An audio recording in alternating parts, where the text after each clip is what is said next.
गई छौरी गे कथी रे कहै त दुई दुई तोहर मुसी बात दुई रे छोरा रे कथी गे कहै त सोना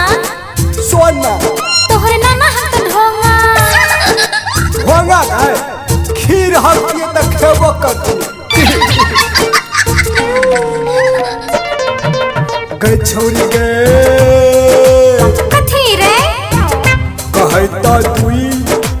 दुई तोहर मुसी बात दुई रे छोरा रे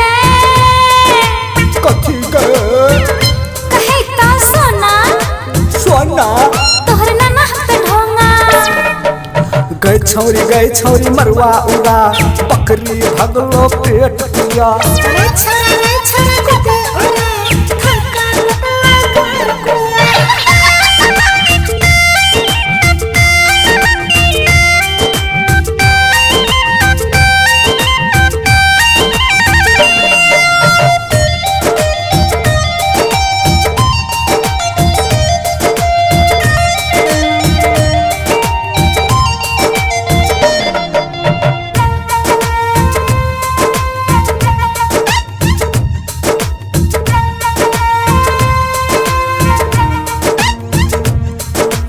गई छौरी गे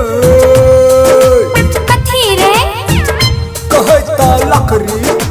लकड़ी तोहर भैंसली तो बकरी रे छोरा रे कथी गे कहै त जूता जुट्टा तोरा घर तोरे कुत्ता है गे गाय में कुत्ता धरते त कनम के हकबै गे रे छोरा रे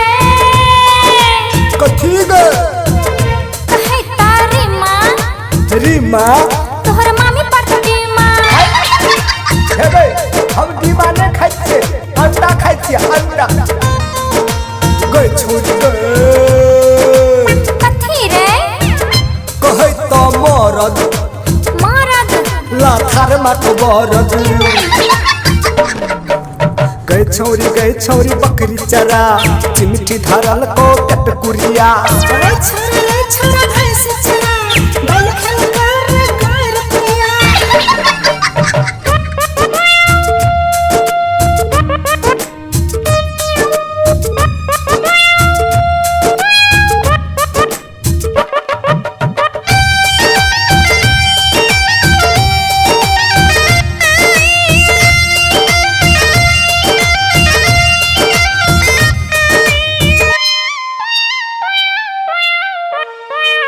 गई छौरी गे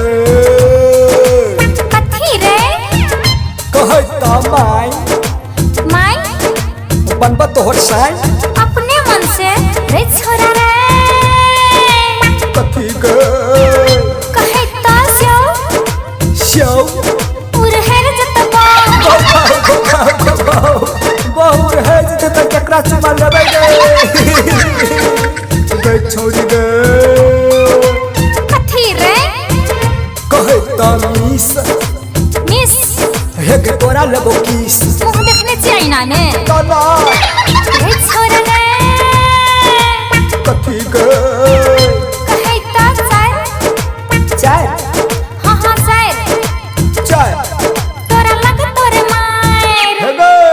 हमरा कतबो मार दही त हमरा चोट लगे वाला नहीं हो हमर लोहा के देह छियै लोहा के देख छियो कहाँ देखे छियो